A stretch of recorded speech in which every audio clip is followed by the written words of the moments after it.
Hello everybody, Ben Rogers here, the Raptors Digest Riker. We have 4 keys for this Golden State Warriors series. The Toronto Raptors are in the NBA Finals, and there's going to be a lot of things that they need to do if they want to come out on top. Absolutely, Ben. Before we start, though, a few interesting tidbits of information that I read today. Well, one, before that even, if we hit 10K, we mentioned this last video, if we hit 10K subs, we went up, I think, 200 or something like that. We're doing a big giveaway for multiple people, multiple prizes. So hit on the subscribe button if you haven't yet. But one, viewing parties. So they're trying to make Jurassic World. They're trying to emulate it in different cities in Ontario. Yep. So I noticed that there's a few places. So that's kind of cool. And I also noticed that Cineplex, or whatever the theaters are, they're doing free screenings of all the Raptors series at select locations. And unfortunately, they didn't make their way to Kingston. You'd have to check from Montreal. I didn't see. But that would be kind of cool to actually watch it on the big screen. But 4 keys, Ben. And we'll start with numero uno. Number 1, you have the bench needs to outperform the Warriors bench. Yeah, for sure. The Toronto Raptors, their starting unit is very strong. We've talked about how, Kawhi, Siakam, Lowry, Gasol, this whole year Danny Green have been strong. They've been able to, outperform a lot of these teams that we go up against. That's why we cut down the rotation. We don't have a bench mob. It's our top guys that really win us games. But against the Golden State Warriors, they're so talented. Their roster, they're a championship team. They're a dynasty. So we're probably not going to out-talent the Golden State Warriors, despite the fact in my opinion, we have the best player in the series. But the one area that we do have a talent advantage is the bench. The Toronto Raptors bench against the Milwaukee Bucks, they outperformed them in the 4 games that we won, and it was a huge reason as to why the Raptors were able to bounce back from that 0-2 deficit. Guys like Fred VanVleet, Norm, Serge, and you can make an argument that Marc Gasol could probably be going up against some of those bench big men as well. So Riker, what are your thoughts? What does the bench need to do to really establish an advantage against the Golden State Warriors? Well, I don't think the key is Fred VanVleet, believe it or not, because correct me if I'm wrong, but he's 17 for 19 on his last 3-point attempts. Is that okay? It's going to be almost impossible to sustain that for another series, right? Yeah. And Fred VanVleet was, all credit to him, he was a big reason that the Raptors were able to be successful in those last 2 games against the Bucks to advance on in the series. So I wouldn't expect that at that sort of high level for Fred to make that impact. Of course, he still needs to make his shots and be a playmaker and do all the little things. But I would lean more towards, like you said, a guy like Marc Gasol, who's probably going to come off the bench just because of how small the Warriors will likely play. But Norman Powell, because he has really the opportunity now with a bigger size, athleticism, to really do a lot of damage off the bench. But then on the flip side, I agree that the bench is more talented for the Raptors. The only guy that I'd be concerned about, if Iguodala comes back from his injury, then he's obviously very good defensively. But it's Sean Livingston, because he's a very strange matchup where he's got the Michael Carter-Williams or Ben Simmons-esque frame. He's just very tall and long. But he's a very interesting guy because nobody off the bench for the Raptors really matches up with him, and he's an impact player. So he could be the one guy that I'd be a little bit worried about. That's fair, and we've seen Fred VanVleet struggle against longer defenders, and Sean Livingston is one of those, but we're hoping Fred VanVleet maintains, obviously shooting 80-85% from three-point line is not sustainable, but sustains the confidence, stays strong with its three-point look, so hopefully Fred's there. And you mentioned Marc Gasol could be seeing a lot of minutes against the bench. I don't really see him end up moving to the bench because Gasol's been our starter now ever since Serge Ibaka went out with that 3-game suspension. Gasol started every game, but I agree. I think we'll see more of Serge Ibaka in the finals, especially the way he played against the Warriors during the regular season when we played against them earlier in the year. And he just makes a lot of sense. I could see Gasol just using his old man skills down low in the block to really take advantage of guys like Looney or whoever they have matched up against him. So Gasol, Serge are going to be huge in the series. The bench will be huge. It's going to be really interesting to see what happens, Riker. Yeah, and speaking of interesting, before we move to the next point, another thing that I saw, I wanted to mention at the beginning, but it slipped my mind, came back to me now, is that the reports, I guess the Twitter geosphere, something like that, you've probably seen it, other people have probably seen it, is that even America, it seems that the trend is the majority of the support is towards the Toronto Raptors. So I guess the Golden Boys, the cute players that are the dynasty of the Warriors, they don't have as much appeal anymore after just being there so many times. So it's interesting that even the Canadian team, even though we don't really have barely any Canadian players on the team, is getting the support in both nations. So that's pretty cool. But second key, what you're saying is we need to limit the hot streaks. Yeah. That is a big point for the Golden State Warriors.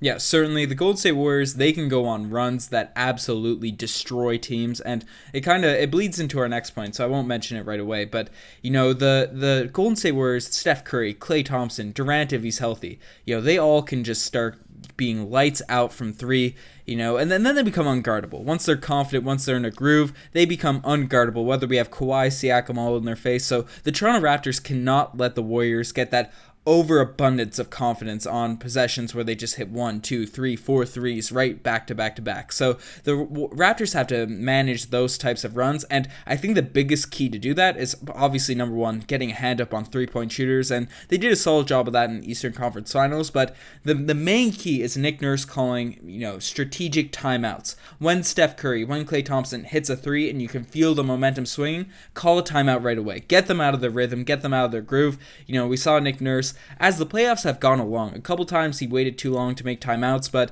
as the series went on, especially against the Milwaukee Bucks, he started making more strategic timeouts. I think it was very beneficial for the Toronto Raptors team. Yeah, absolutely, Ben. And I think the two things that are most scary about the Golden State Warriors is that most teams, they get that confidence when they're on their home court. And just like the Warriors, when they start knocking down a couple threes, the rest of the team ends up getting hot with the person who is hot. Yep. Everybody starts making shots. But unlike the rest of the majority of the teams in the league, they also seem to relish the opportunity to silence a crowd more than any other team that I've seen. And they're able to get hot just from, getting a big lead and sort of seeing the lack of response from the crowd or the distaste. So that's one thing to be worried about. And the second thing, my new favorite term coined by Charles Barkley, the Raptors need to expect to get punched in the mouth, at the beginning of the game, to come out and maybe not in game 1 or game 2, but especially when they go back for 3 straight in Oakland, they need to be ready for a really hot start. And unlike Milwaukee Bucks, a hot start means Giannis is getting a lot of interior shots, and then that sort of bleeds out to the 3-point line. But you're able to sustain and sort of weather the storm because the majority of the points are twos. Against the Warriors, you can't let a run happen because the majority of the shots are going to be from the perimeter, and that's almost impossible to claw back from if you go down 20 points at some point in the game. Certainly, and you brought up a great point. Role players play a lot better at home. Right? They feed off the energy, the momentum of the crowd. But the Warriors, their shooters are not role players. Their shooters are all-time greats, Steph Curry, Klay Thompson, Kevin Durant. So no matter where they are, they're going to be ready to go on these types of runs. And we really don't want this to happen as well, because then the role players will start picking up and feeding off these players like Alfonso McKinney, Andre Iguodala can get hot from three when everyone else is rolling. Even Draymond Green can be a threat out there, even though he's been horrendous this whole season. So the Toronto Raptors really need to maintain those three main players, and we're not 100% sure if Kevin Durant's going to be 100% this series, but we're going into it assuming he is, assume for the worst, and hope for the best. Even Draymond Green is darn near averaging a 20-point triple-double. Yep. He's been playing out of his mind, but you alluded to it earlier when we started talking about key number 2. It swings us into key number 3 really easily. We don't need to elaborate on it too much, but the main thing of the Warriors is they love to push the pace and hit threes in transition, unlike any other team that we've seen before. So an obvious key is they need to get back on transition, and it's a different kind of transition than, as you're going to talk about, than they had to play against the Milwaukee Bucks. Certainly, the Toronto Raptors devised the strategy of building a wall against the Milwaukee Bucks. They had all their players kind of pack the paint, get in each possible driving lane. They'd have someone on the ball and then someone on the right and left of Giannis, no matter where he was on the court. And, in today's NBA, a lot of players, when you get back in transition, you kind of focus on, obviously, you stop the ball and then you stop the corner threes. You kind of spark out to 3-point shooters. That wasn't the strategy devised by the Toronto Raptors in the Eastern Conference Finals because, Giannis is the biggest threat. Giannis was their best player, and we had to stop him before we stopped anyone, and then we'd recover on 3-point shooters with smart rotations after. But against the Golden State Warriors, that strategy just doesn't make sense. They have too many guys that almost shoot it feels like 100% from three when they're left open in the corners in transition. So the Toronto Raptors are really going to have to get back, and instead of they might have to give up a couple layups, Ryker, in order to get out to 3-point shooters and contain those runs and contain Klay, Steph from those guys getting hot. Well, the Toronto Raptors seldom lose a game when they keep the opposing team under 100 points. Which they have done an incredible amount of times now in the playoffs, right? A lot of that is attributed to really good team defense, Marc Gasol, Kawhi Leonard, guys like that. But the Warriors play at such a fast tempo. I think if the Raptors can limit them to getting up shots, because I think it was game 2 or game 3, Steph Curry had 31 points, 6 3-pointers, and you'll say, wow, 6 3-pointers, just like you were saying, oh, it seems like they shoot 100%. But no, he had 16 3-point attempts. So, and that's on top of a bunch of other just regular field goals that he made. So they're able to put up this many shots because they're getting shots so often, because, the possession is changing. They play that fast. So I think a key, even though it's not a key for us, but I guess maybe it's lumped into this transition D thing, is, they need to slow the pace down. I think that the Raptors play good in transition, but they can't allow the Warriors to play transition ball. Yeah, no, they did a good job at kind of controlling the pace against the Bucks. It's going to be a different strategy in order to do that against the Warriors, but it's the same concept. The Raptors play better. They can score in the half court, arguably the best team in the NBA at it, with Kawhi Leonard, Siakam, Kyle Lowry facilitating the ball. So, the Warriors are great at it as well. They're one of the best teams in Kawhi NBA history. definitely seems to be one of the best one-on-one guys now in the league, too, with just the way he's able to create a shot. The final key, this one, it's maybe not the biggest one, but be ready for the third quarter, because 2 of the games that the Portland Trailblazers had a big lead going into the half, they ended up blowing the lead substantially in the third, and then just could never get momentum back. Then coming into the fourth, they choked. We'll put it plain and simply. But the Raptors, they've traditionally been a pretty good team coming out of the half, so they need to be tit for tat, I guess, with the Warriors. They can't get out. It's the same thing. They need to limit the runs and all that. But what I actually want to ask, within this key, in being ready for the third quarter, what do you think is the key to do that? What do the defensive matchups have to be in order to, ensure that they're able to limit the points of the Golden State Warriors? Well, Riker, the Golden State Warriors are a team that we've mentioned, everyone's mentioned, anyone that's watched basketball knows. They're a team that expects to win on a night-by-night basis, and usually that confidence is in their favor. In the third quarter of games, it really comes out strong. But in the beginning of games, we see the Warriors kind of get complacent at times. They kind of relax, hold their steeds back until the second half when they really need to turn it on, and they kind of have this flip-a-switch mentality where they'll come out in the second half and gain all the momentum and then end up winning games against even strong teams like the likes of Portland. Now, if the Toronto Raptors want to stop that, maybe come out strong against the Warriors, build up a lead in the first half, and maintain that, they have to get on guys like Steph Curry, Kevin Durant, and just withstand that initial blow. Right, the Warriors are going to go on a run, but they can't lose their offense. We've seen the Toronto Raptors in the past. When the other team would go on a run, their offense would kind of stagnate, and they just try and run this isolation-style offense, or just take up bad shots. Isolation ball is not necessarily bad if they're not taking bad shots, if the spacing is good. But the Toronto Raptors, I don't think the issue is going to come on the defensive end. We need to play defense throughout the whole game, or else we're going to get blown out this series. I think the key is when the Warriors make their run, don't let the offense, suffer because of it. Don't let the confidence go down. Don't just roll over and die when that run happens. The Raptors have to continue playing their game no matter if the Warriors get hot with whatever happens. Keep attacking the rim, keep taking their open threes. And I think the Toronto Raptors will be able to withstand some of those lucrative Golden State Warrior runs.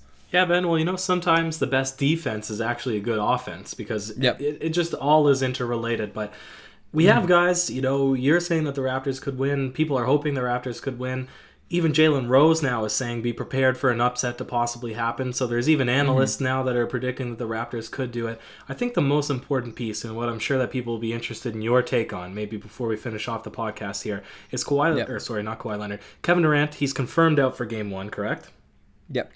Okay, he's confirmed out for game. Sometimes they lie and all that sort of stuff, but right now he's confirmed. I would hope that they're being honest about that, just for sanity's sake. But I expect that he'll come back later in the series, and then this question will be obvious. But for Game 1, assuming Kevin Durant does not play, who is Kawhi Leonard going to be guarding? Going to be guarding?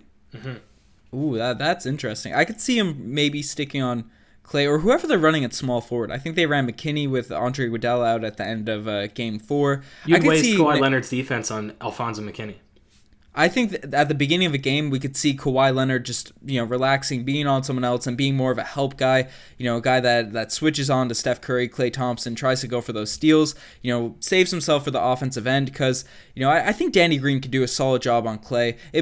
I think it'd be a waste for Kawhi, just his size, to have him running around chasing Klay. If you look at guys like Ray Allen, Reggie Miller, everyone talks about how they're the toughest players to guard because they never stop moving. I think that would just be a significant waste of energy for Kawhi to be on him. And Steph Curry, I think if the game is close, we could see Kawhi end up on Steph at the end of a game to really lock him down, make sure he doesn't get any open shots.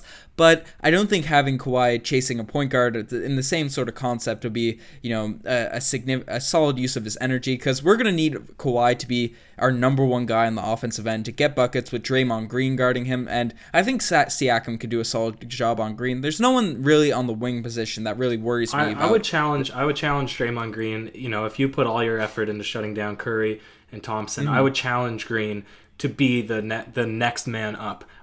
Even though he's been playing significantly well, I hold my stance that I think Draymond Green is one of the most overrated players in the NBA just because of the team that surrounds him, right? He has pretty good team defense. I don't think that he's the best on-ball defender by a landslide, and I think that a lot of things that he's able to do is because all of the focus is on Klay Thompson running around screens, like you said, Stephen Curry not being stood still for an entire possession long, every single possession. Kevin Durant, of course, if you have all those guys that are being completely focused on your fourth best defender, now that's all that Draymond Green has to match up against. So I would challenge him to be the next man up. But I think, unlike you, I wouldn't mind seeing Kawhi Leonard guard one of those guys. Maybe they won't need it, but let's just consider this: how much better were the Milwaukee Bucks? When Giannis was able to, the entire team, not just them scoring, but how much better were their role players when Giannis was actually able to score in the first two games compared to when you put Kawhi Leonard onto him? So now let's assume, what if he was able to shut down Stephen Curry, or if he was able to shut down Klay Thompson? Then how much significantly worse will the rest of the role players on the Golden State Warriors be? I mean, maybe you could be right, but I think it's potential that Kawhi Leonard could be on one of the smaller matchups. Yeah, if it were to be anyone, I'd say it'd be Steph Curry, because if you're going to use Kawhi Leonard's defense, you want it to be more on ball rather than chasing somebody, because I think all the Toronto Raptors, there's no bad Toronto Raptor defender that's in our rotation, so I think everyone, if executed properly, can chase around screens and all that sort of stuff. We don't need to use Kawhi on that, but to see, if Steph Curry starts going on a run, starts maybe cooking Lowry's defense is really suffering, then I could see, switching Lowry onto McKinney, someone that's not a big threat, and then having Kawhi on Curry. But I don't think they start off like that. I don't think that's Nick Nurse's strategy going into it. But as you mentioned, it was a smart move to shut down Giannis with Kawhi, and it took a couple games for Nurse to think of that. So maybe he'll start off the Golden State Warriors series with that sort of matchup. But let us know what you guys think. Who do you want to see Kawhi guard? What matchups are you looking forward to seeing in this game? And what are your keys to this NBA Finals? Hey, that's it, man. Perfect. Yeah, you're the best for making it this far. Check out the Twitter, the Instagram, all that cool stuff. We got a lot of cool content coming. Tell your friends about the Raptors Digest, because if we hit 10,000K by the end of the playoffs, we're giving a monster wild giveaway. So, share the channel. Perfect. Cheers.